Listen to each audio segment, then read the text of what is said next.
Hello again. It's been quite a while since my last video. I just wanted to share some news and updates. Maybe some people are interested, I don't know. But I guess let's just get started. So, if you follow my social media, my Instagram, you may have noticed I had some troubles with this Subaru, my 2009 Impreza. And I recently have gotten a new car, but we'll get into that a little bit later. So what happened with this one is I was doing a shakedown run before I had to go to the racetrack. It was the day before. I was just making sure everything was all good. And I was turning around a corner and I heard this noise, that unmistakable Subaru knocking noise. So I went ahead and limped the car home, and I kind of established that it was probably rod bearing failure, but I'm not too sure.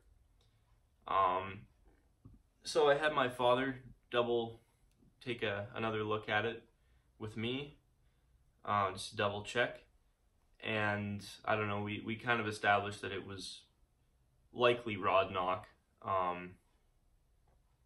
and that my rod bearings had gone. So there's no way we could get an engine in time and replace it, and frankly,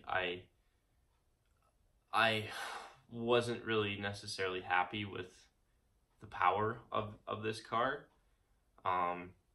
It was getting better and better in track days, learning the car and the suspension setup and everything, but I kind of reached a point where I just felt like I needed more power. So we went ahead and we kind of brainstormed some ideas, and I was like, you know what, I don't really want to fix this. I mean I do, but I think I just need something new, because the body is kind of not very good. It's got about 200,000 kilometers on it now, and that's kind of when these cars start to go. So yeah, so I bought my new car and went to the track day, and I'll get into that later, but I guess I'll continue talking about this. Anyways, so recently I put it in the garage and I wanted to see how bad the damage was, what could be fixed, or if things needed replacing, and I was hoping that maybe I could just replace the rod bearings, if it was the rod bearings in when the car was in the engine. So yeah, I had to put it on jack stands, remove the oil pan, get the engine jacked up so I could get into the oil pan, and then doesn't look like I can really get at the rod bearings. Like, I can undo one side, but other than that, I can't really do anything. So yeah, I'm just gonna put a clip of how bad it sounds on camera, so maybe you guys can see what I mean. So I'll do that now.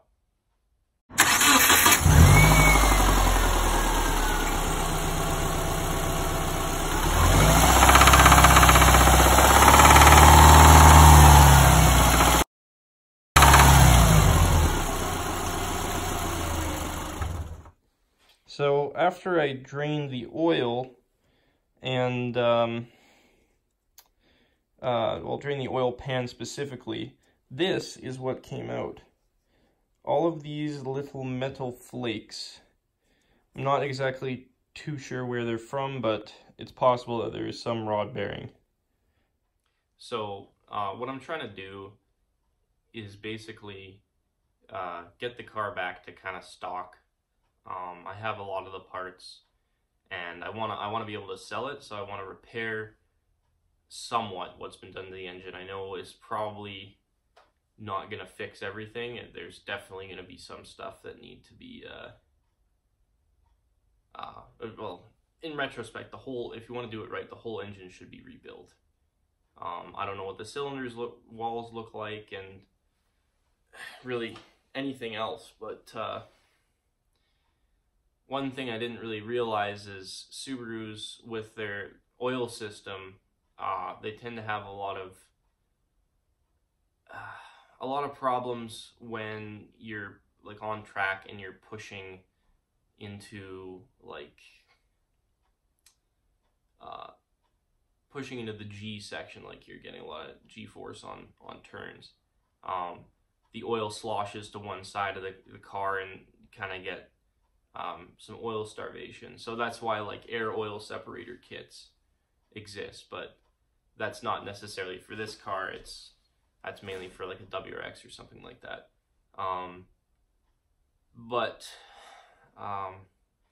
I pretty much went about as far as I could go with this. Like, it's pretty maxed out, and I'm just gonna give you a look at my mod list. I've written it down so I don't forget anything, and I'll just do a little walk around. And then after that, I will show you my new car. So I know I made one video sort of explaining my suspension setup and all the things I was doing when I did my steering rack. But I haven't like told anybody like what went down and what brands showed up. So like 2 years ago, a little over 2 years ago, I saw these coilovers come up on my my local classifieds, and they were really cheap for this car. So I was like, sweet, okay, I'll pick them up. So I did, and then I didn't realize that you need to do basically every single other thing to make those coilovers work properly in your car. I thought I was just gonna be good to go, sort of thing. Like, I was still learning about the suspension setup and geometry and alignment. But anyways, let's get started on this. Okay, so to start off with, it has STI style aluminum front control arms, they were just a replacement for the stamped steel ones that came, and they were all a little bit rusty. And then after that, I have my 19mm STI rear sway bar, which I've had for quite a while. I did that before I did coilovers or anything, as well as my energy suspension rear polyurethane bushings. Those were done a while ago. And then I got I got BC Racing BR series coilovers with I just added Swift springs to them. It was like a month ago, a couple weeks ago. Right before the car, the engine just kind of blew up.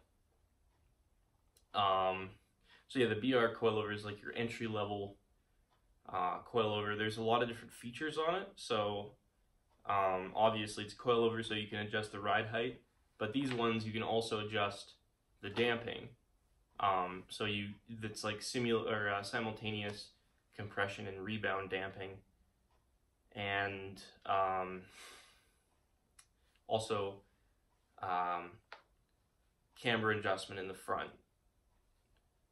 So you can figure out what kind of camber you want to run. I was running, I literally just got it aligned like the week of the incident, and I was running -2 in the front, -1.5 rear, so a little bit more front bias, giving you more grip on the front, and pretty neutral feeling.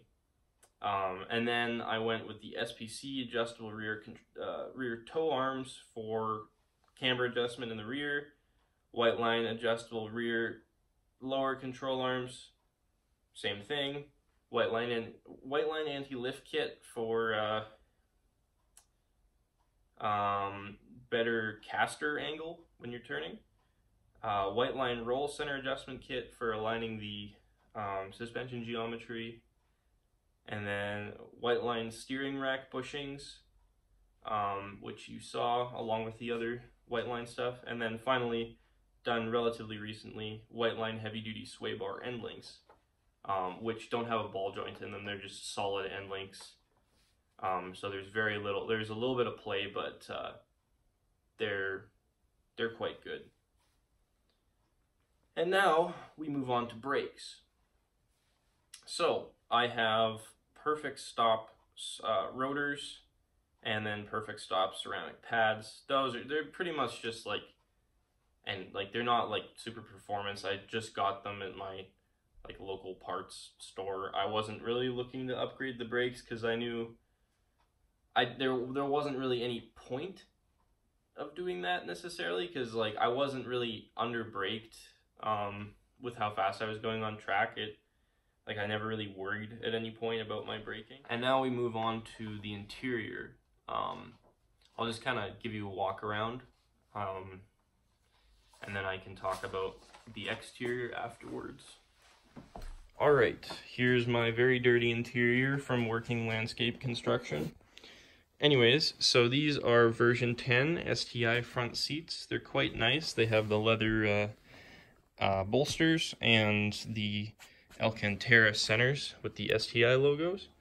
We have my off my buddy's car, an 05 Impreza RS steering wheel. And then we used to have a shift boot and leather e-brake boot, along with a custom weighted shift knob. And yeah, that's about it. And then aluminum dead pedal that's seen some better days. Better head unit. What else here? Upgraded speakers that you can't see, and a subwoofer that I can't show you because... Okay, so starting with the exterior, I put on the OEM Impreza and WRX rear lip spoiler, and then obviously my mud flaps that I've had for a while. And then I have my BBS RS 771 16-inch wheels and Firestone Firehawk Indy 500s. Very good tire and wheel combo, I find. The wheels look really good, and unfortunately my BBS logos from the wheels just kind of disintegrated after a track day this year. So yeah, that's not great, but everything else is still intact. And here's just a look at my coilovers. This one, yeah, it's a left-hand side. You can adjust the damping, hard or soft, and obviously the camber adjustment too. So yeah, I like these coilovers. They're pretty good. They ride a little harsh, but not like excruciatingly. You kind of have to play with the damping and figure out what works best and whatnot. One thing that I forgot quickly was showing you. I had custom made an exhaust for my car. Yeah, you can see. I guess it wasn't aligned properly, so that's actually melted. Pretty much only from track day use. It would get really hot, the exhaust, obviously. That was before I learned to weld properly, so welds are pretty bad, and I'm glad I kept the stock mufflers, because I'll just put those back on when I sell it. But yeah. Okay, so now that I've gone over pretty much everything to do with this, it's time to show you my new car.